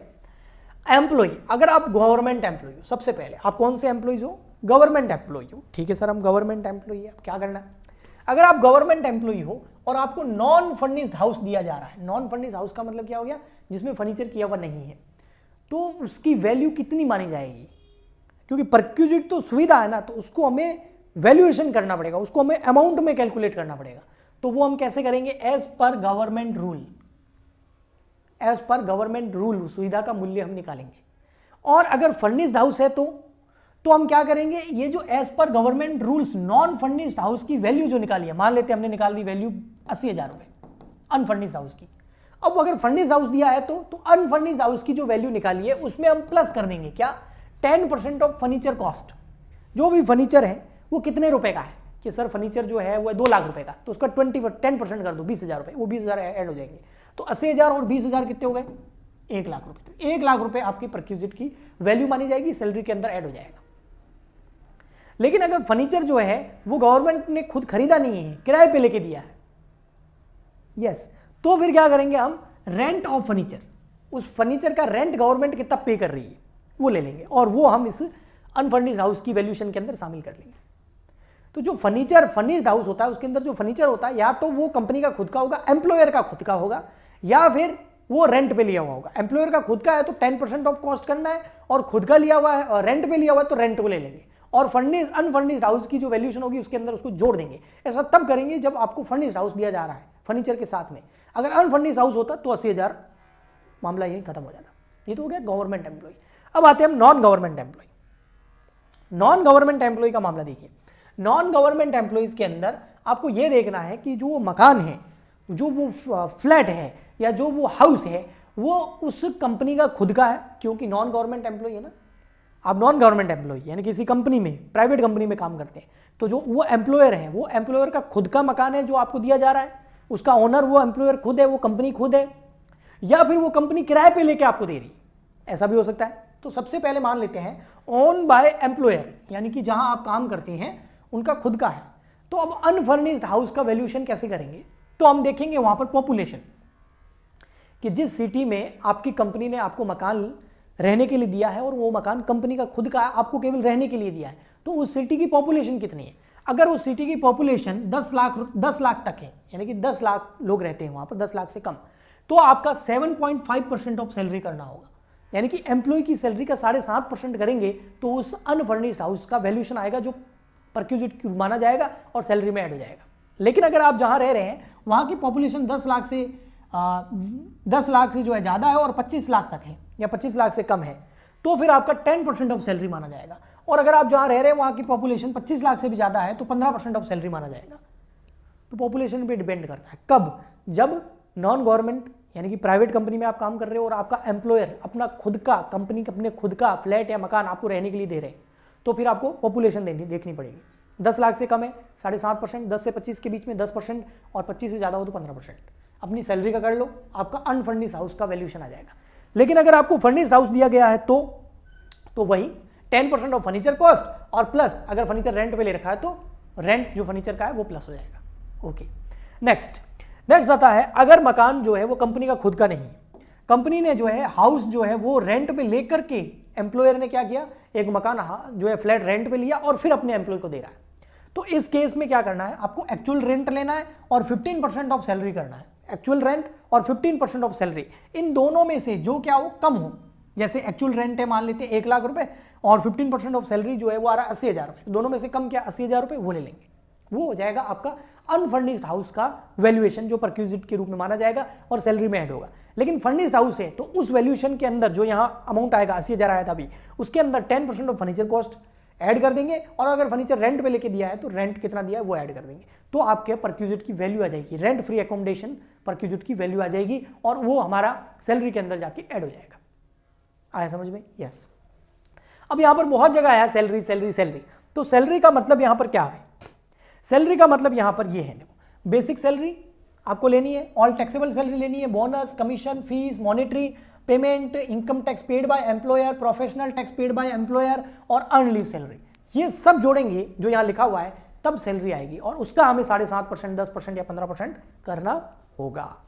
ओके जी, तो ये टेबल आप स्क्रीनशॉट ले सकते हैं। देखिए ये टेबल जो है बहुत काम की, ये बहुत काम की टेबल है, अगर इसको याद कर लोगे तो बहुत सारे कंफ्यूजन आपके क्लियर हो जाएंगे।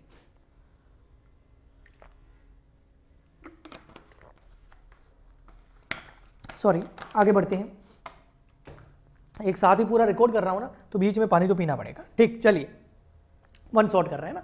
Accommodation of provided in a hotel. अब कई बार क्या होता है ये समझना थोड़ा, कई बार क्या होता है अकोमोडेशन जो है होटल में प्रोवाइड करा दिया जाता है। बड़ी बड़ी कंपनीज जो होती है ना वो अपने एम्प्लॉयज़ को होटल में रहने की सुविधा दे देती है, तो उस केस में टैक्सेबल कितना होगा? तो उस केस में होगा 24% ऑफ सैलरी। वैसे तो 15% सैलरी था, लेकिन होटल में सुविधाएं ज़्यादा होती है, तो 24% of salary plus amount paid by employer in a hotel which ever is lower perquisite. 24% कर दो सैलरी का, या फिर एम्प्लॉयर ने, कंपनी ने उस होटल वाले को कितना पेमेंट किया, उन दोनों में से जो कम होगा विच एवर इज लोअर वो परक्यूजिट माना जाएगा, वो टैक्सेबल होगा। नेक्स्ट, एग्जम्पशन भी है, एक्सेप्शन भी है। वो क्या है? अगर आप इसलिए होटल में रह रहे हैं क्योंकि आप किसी काम से, कंपनी के काम से किसी जगह पे आए हैं, तो फिर 15 दिन से कम आप रह रहे हैं तो फिर एग्जम्प्ट है, फिर ये वाला मामला स्टार्ट लगेगा नहीं। 15 दिन से ज़्यादा रह रहे हैं तो फिर ये मामला लागू हो जाएगा। बोले 15 डेज एकोमोडेशन जो है वो एग्जम्प्ट होगा। ठीक है, 15 दिन तक होटल में आप रह सकते हैं। अब आता है कुछ एग्जाम्पशन और है, अगर आपको जो आपका एम्प्लॉयर है वो एकोमोडेशन इसलिए प्रोवाइड कर रहा है क्योंकि आप जो है रिमोट साइट पे रहते हैं, आप जो है इन फॉलोइंग साइट्स, ये रिमोट साइट मानी जाती है, यहां पर आप काम करते हैं, जैसे आप किसी कोल माइन में काम करते हैं, कोयले की खान में, पावर जनरेशन साइट पे काम करते हैं, ओशियन या रिवर, समुद्र या नदी में काम करते हैं, डैम साइट पे काम करते हैं, और आपको रहने के लिए अगर सुविधा दी जा रही है तो वो एग्जम्प्ट है, टैक्सेबल नहीं है, उसको परक्यूजिट नहीं माना जाएगा, अगर परक्यूजिट मान भी लोगे तो फुली एग्जम्प्ट हो जाएगा। ओके जी, तो ये तो हो गया हमारा रेंट फ्री एकोमोडेशन का। अब आता है एक और बड़ा मामला, वैल्यूएशन ऑफ कार फैसिलिटी, या कार परक्यूजिट बोलते हैं इसको। अब ये क्या है, देखो कई बार जो कंपनी होती है, यानी कि जो एम्प्लॉयर होता है, वो अपने एम्प्लॉय को कार दे देता है चलाने के लिए, कार चलाने के लिए। कार किसकी है, कार का ओनर कौन है, मान लेते हैं एम्प्लॉय है, कंपनी है, इसको चलाने के लिए दे दी, तो ये इसके लिए सुविधा हो गई, तो ये परक्यूजिट माना जाएगा, टैक्सेबल होगा। अब कैसे कैसे टैक्सेबल होगा आइए देखते हैं। टैक्सेबल करने के लिए 3-4 चीजें ध्यान रखनी है कि उसका ओनर कौन है, उस पर पेट्रोल कौन भरवा रहा है, मेंटेनेंस कौन करा रहा है, यूज क्या हो रहा है, पर्सनल यूज हो रहा है या ऑफिस यूज हो रहा है, और कार की साइज क्या है, बिग साइज या स्मॉल है, छोटी कार है या बड़ी कार है। ओके, तो उसके लिए अनदर एक टेबल बनाइए, इससे पूरा आपका एकदम क्लियर हो जाएगा। देखिए सबसे फर्स्ट, कार का जो ओनर है वो कौन है, एम्प्लॉयर यानी कि कंपनी है। एक्सपेंस जो है वो कौन बियर कर रहा है, एम्प्लॉयर यानी कि कंपनी। गाड़ी कंपनी की, गाड़ी के अंदर पेट्रोल कंपनी डलवा रही है, मेंटेनेंस कंपनी कर रही है।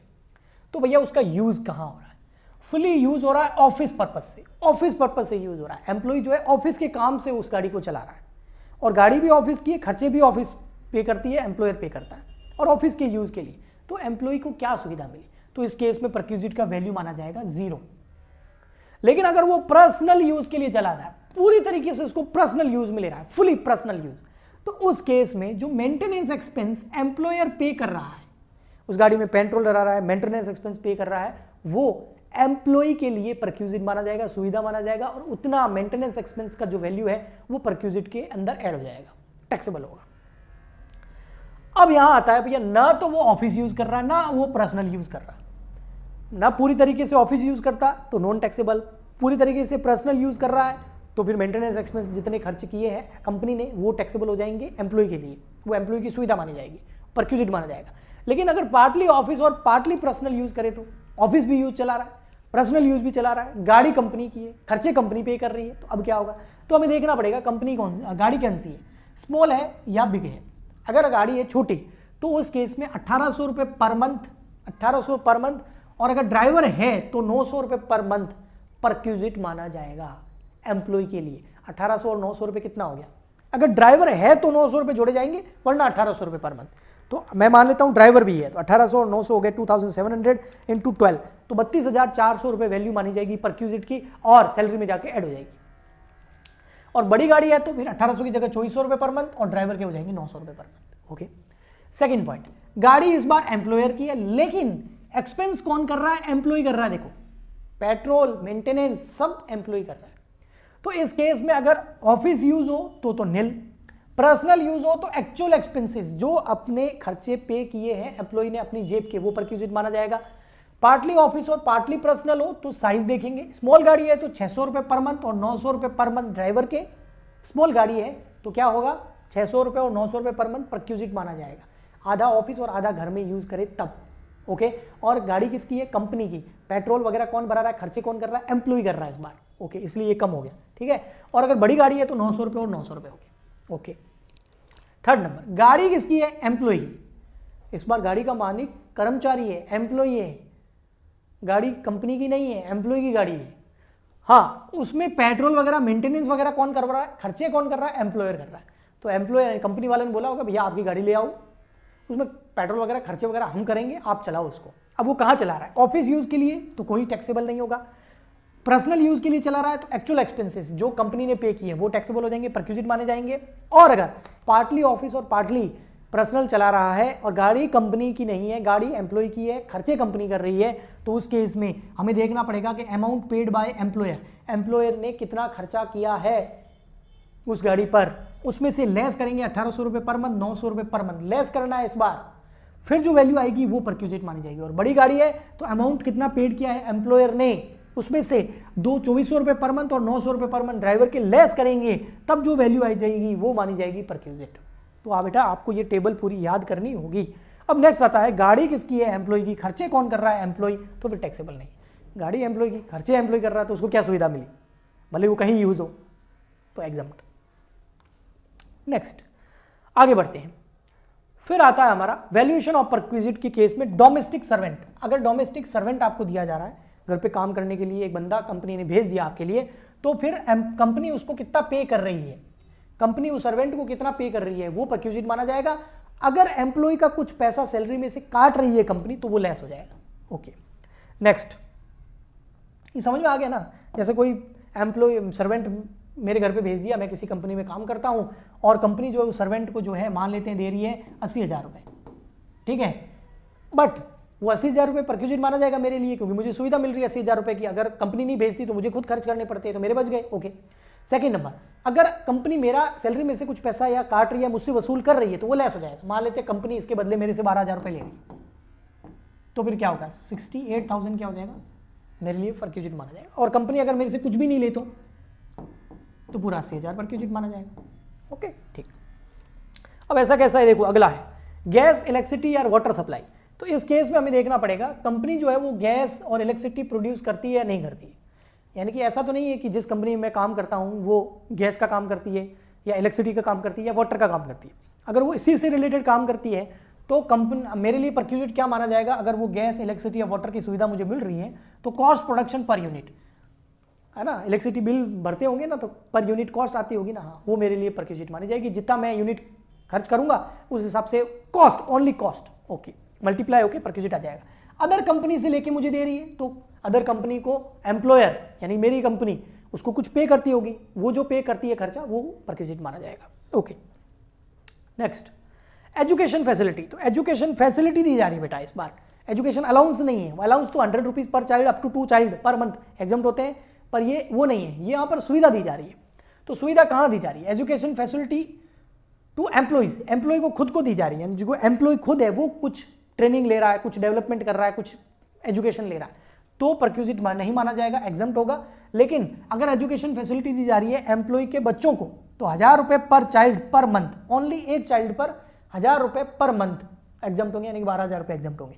और अदर किसी फैमिली मेंबर को दी जा रही है तो fully taxable, fully taxable, fully taxable, fully taxable. Yes, ज़्यादा हो रहा है ना काफ़ी, इसलिए बार बार बोल रहा हूँ। नेक्स्ट आता है हमारा इंटरेस्ट फ्री लोन और लोन ऑन कंसेशनल रेट। कई बार ये भी एक परक्विजिट होता है, सुविधा होती है। कंपनी जो है इंटरेस्ट फ्री लोन दे देती है अपने एम्प्लॉयज़ को, जैसे बैंकों में काम करने वाले एम्प्लॉयज़ को बिल्कुल सस्ता लोन मिलता है ना, तो ऐसा। तो अप टू 20,000 अगर कोई भी कंपनी चाहे गवर्नमेंट या चाहे नॉन गवर्नमेंट अगर अपने एम्प्लॉय को 20,000 रुपये तक इंटरेस्ट फ्री लोन देती है, यानी कि उसके ऊपर ब्याज नहीं लगेगा, तो एग्जम्प्ट माना जाएगा, जितना भी ब्याज बच गया। लेकिन 20,000 से ज़्यादा है तो हम ये देखेंगे क्यों 20,000 से ज़्यादा का लोन कौन दे रहा है, कंपनी दे रही है, किसको, अपने एम्प्लॉय को। और क्यों दे रही है, इंटरेस्ट फ्री लोन दे रही है, इंटरेस्ट फ्री लोन, ब्याज नहीं लेगी उसके ऊपर। तो क्यों दे रही है, सीरियस डिसीज है, कोई रूल नंबर 3A के अंदर जो बीमारियां दी गई है वो बीमारी एम्प्लॉय को हो गई है, जिसकी वजह से उसको ये फ्री लोन दिया जा रहा है, जैसे कि एड्स, कैंसर वगैरह, तो वो परक्विजिट नहीं माना जाएगा।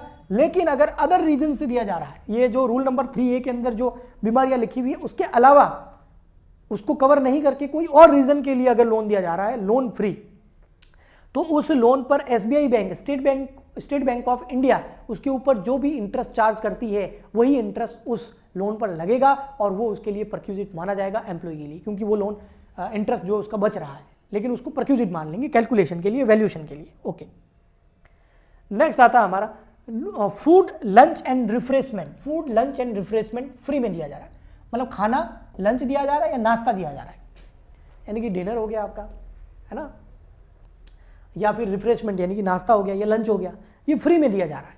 तो फ्री में दिया जा रहा है तो कहाँ दिया जा रहा है, ड्यूरिंग ऑफिस टाइम या beyond office time. Office time में दिया जा रहा है या छुट्टी होने के बाद में दिया जा रहा है। अगर भैया छुट्टी होने के बाद में दिया जाए तो फुली टैक्सेबल, चाहे नाश्ता दो, खाना दो, डिनर दो, लंच दो, वो फुली टैक्सेबल होगा।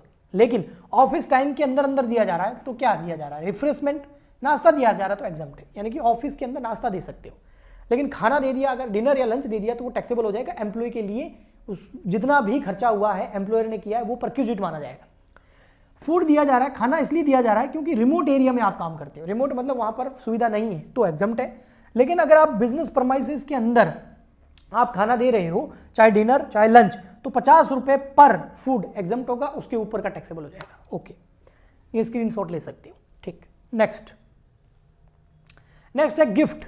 गिफ्ट मिल रहा है, एम्प्लॉयर द्वारा दिया जा रहा है एम्प्लॉय को, एम्प्लॉयर द्वारा दिया जा रहा है एम्प्लॉय को, कंपनी दे रही है अपने कर्मचारी को, तो मॉनेटरी गिफ्ट दे रही है, पैसे दे रही है तो फुली टैक्सेबल, नॉन मॉनेटरी दे रही है तो 5000 रुपए तक का गिफ्ट एग्जम्प्ट होगा, उसके ऊपर का परक्यूजिट मान के टैक्सेबल कर देंगे। नेक्स्ट, क्रेडिट कार्ड और club membership. Credit card company ने अपना क्रेडिट कार्ड एम्प्लॉय को दे दिया है, या फिर क्लब मेंबरशिप का कार्ड एम्प्लॉय को दे दिया कि जाओ मजे करो, तो उस केस के अंदर अगर ऑफिस यूज हो रहा है तो एग्जम्प्ट है, अगर क्रेडिट कार्ड या club card employee personal use कर रहा है तो जितना भी खर्चा हुआ एक्चुअल एक्सपेंसेस वो टैक्सेबल हो जाएगा। नेक्स्ट, वैल्यूएशन ऑफ परक्यूजिट के अंदर आता है यूज ऑफ मूवेबल एसेट। ऐसी एसेट जो मूवेबल है, मूवेबल मतलब जिसको एक जगह से दूसरी जगह ले जाया जा सकता है, मूवेबल एसेट हो गई, और वो एसेट किसकी है, कंपनी की, यूज कौन कर रहा है, एम्प्लॉय। ओके, तो इस केस में अगर कंप्यूटर और लैपटॉप है तो फ्री है, क्योंकि कंपनी आपको अगर कंप्यूटर और लैपटॉप यूज करने के लिए दे रही है तो आप उसको यूज कर सकते हैं, वो फ्री है। लेकिन इसके अलावा कोई और एसेट यूज करने के लिए दे दे, कंप्यूटर और लैपटॉप के अलावा कोई और एसेट यूज करने के लिए दे दे जो मूवेबल हो, तो उस केस के अंदर एसेट्स का ओनर कौन है वो देखना पड़ेगा। एसेट्स का ओनर एम्प्लॉयर है तो परक्यूजिट कितना माना जाएगा, 10% of asset cost. For example के लिए जो है कूलर दे दिया, घर लेके आ गया कंपनी का कूलर, तो कूलर मान लेते हैं 15,000 रुपए का, तो उसका 10% हो गया 1500 रुपए, वो टैक्सेबल हो जाएगा। ठीक है, ओके।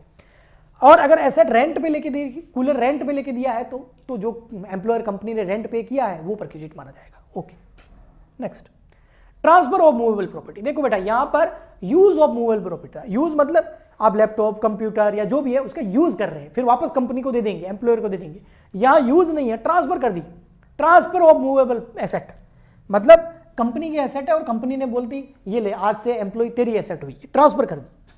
तो इस केस में हमको देखना पड़ेगा कि ट्रांसफर क्या किया है, इस केस में हमको देखना पड़ेगा कि ट्रांसफर क्या किया है।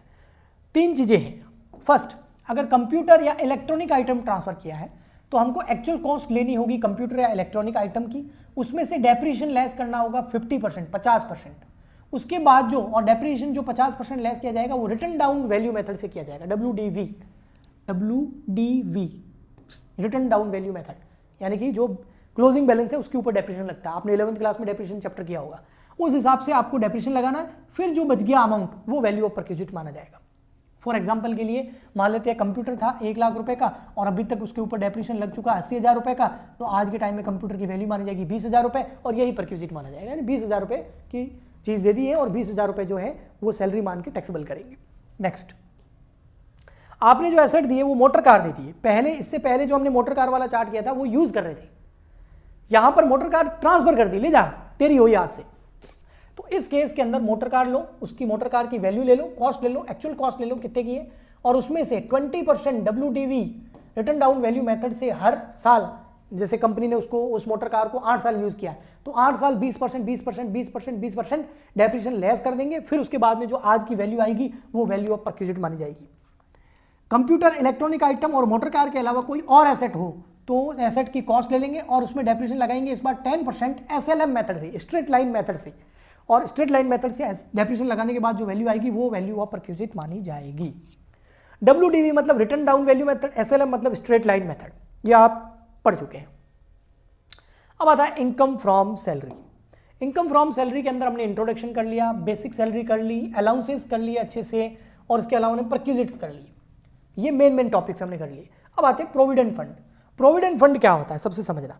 प्रोविडेंट फंड में क्या होता है आपको पता है ना, पीएफ नाम सुना होगा, वो प्रोविडेंट फंड, पीएफ मतलब प्रोविडेंट फंड, पीएफ का पैसा मिलता है ना, आपने गवर्नमेंट एम्प्लॉइज या कुछ एम्प्लॉइज को देखा होगा, जब वो रिटायर होते हैं तो उनको पीएफ का पैसा मिलता है, यानी कि प्रोविडेंट फंड का पैसा मिलता है। वो क्या होता है कि जो एम्प्लॉयर होता है ना, एम्प्लॉयर यानी कि जो कंपनी होती है जिसमें एम्प्लॉय काम कर रहा होता है, उसको जब वो सैलरी पे करते हैं ना तो सैलरी का कुछ पैसा काट करके पीएफ में जमा कराते हैं हर महीने, और कुछ पैसा तो सैलरी में से काट के जमा कराते हैं और कुछ पैसा क्या करते हैं पता है, कुछ पैसा जो है वो अपनी एम्प्लॉयर अपनी जेब से भी जमा करा देता है, और इस तरीके से हर महीने करता जाता है, पीएफ में जमा होता जाता है, इन्वेस्ट होता जाता है, और जब एम्प्लॉय रिटायर होता है तो ढेर सारा पैसा जो है एम्प्लॉय को दे दिया जाता है। ठीक, तो इसको बोलते हैं प्रोविडेंट फंड। ठीक, अब प्रोविडेंट फंड बहुत सारे होते हैं, बहुत तरीके के प्रोविडेंट फंड होते हैं। कौन कौन से होते हैं देखो, यहाँ पर थोड़ा सा ऊपर रह गया, मैं यहाँ नीचे लिख देता हूँ। एक तो होता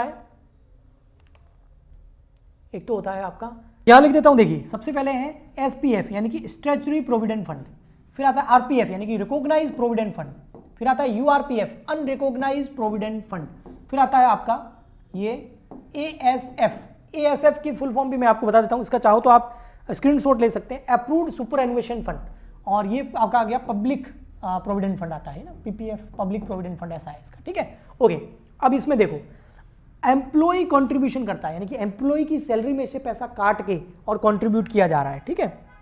अब देखना ध्यान से, थोड़ा सा मैं बड़ा करूंगा इसको, एम्प्लॉय की सैलरी में से पैसा काट के पे किया जा रहा है, तो इसमें भी एग्जम्प्ट, ठीक है। अब ये कौन कौन से थे वापस लिखने पड़ेंगे, एक सेकंड है ना, वो जरूरी है थोड़ा सा, एक सेकंड, सॉरी थोड़ा डिस्टर्ब होगा आपको, पर ये लिखना जरूरी है ना। ये है आपका SPF, RPF, recognised provident fund, unrecognised provident fund, approved superannuation fund, और ये आपका पब्लिक प्रोविडेंट फंड हो गया, ठीक है। अब देखो एम्प्लॉय अगर कंट्रीब्यूशन करता है, एम्प्लॉय की सैलरी में से पैसा काट के इसमें डाला जाता है, exempt exempt exempt exempt exempt, कोई टैक्स नहीं लगेगा। फिर एम्प्लॉयर अगर कंट्रीब्यूशन करता है, SPF में करता है, एम्प्लॉयर भी कुछ पैसा अपने एम्प्लॉय के प्रोविडेंट फंड में डाल रहा है, तो अगर वो SPF में ट्रांसफर करता है यानी कि स्टैट्यूटरी प्रोविडेंट फंड में ट्रांसफर करता है तो एग्जम्प्ट, RPF में ट्रांसफर करता है तो 12% सैलरी तक तो एग्जम्प्ट होगा, जो एम्प्लॉय की सैलरी उसकी 12% तक तो एग्जम्प्ट होगा, उसके आगे टैक्सेबल हो जाएगा। और कंपनी अगर ट्रांसफर करती है अपने एम्प्लॉय के URPF में तो एग्जम्प्ट, ASF में एग्जम्प्ट, और इसमें कंट्रीब्यूट कर ही नहीं सकती, ओके। अब जो इंटरेस्ट मिलता है प्रोविडेंट फंड के ऊपर, यानी कि स्टैट्यूटरी प्रोविडेंट फंड के ऊपर इंटरेस्ट मिलता है तो एग्जम्प्ट है, ओके। रिकॉग्नाइज प्रोविडेंट फंड के ऊपर अगर इंटरेस्ट मिलता है तो 9.5% तक एग्जम्प्ट है, उसके ऊपर टैक्सेबल हो जाएगा। अनरिकॉग्नाइज प्रोविडेंट फंड के ऊपर अगर इंटरेस्ट मिलता है तो एग्जम्प्ट है। आपका सुपरएनुएशन फंड के ऊपर, जो अप्रूव्ड सुपरएनुएशन फंड के ऊपर इंटरेस्ट मिलता है तो एग्जम्प्ट है, और पब्लिक प्रोविडेंट फंड के ऊपर इंटरेस्ट मिलता है तो एग्जम्प्ट है। लम सम अमाउंट रिसीव्ड, अभी तो आप जमा कराते जाएंगे, चाहे आप SPF में, RPF में, URPF में, ASF में या PPF में, अब पैसा एम्प्लॉय का एम्प्लॉयर दोनों का जमा हो रहा है, लेकिन जब रिटायरमेंट होगा तब एक साथ, या जो मैच्योरिटी पीरियड आ जाएगा तो एक साथ पैसा मिलेगा, हाँ, तो जो वो एक साथ पैसा मिलेगा वो बेटा देखो एग्जम्प्ट है।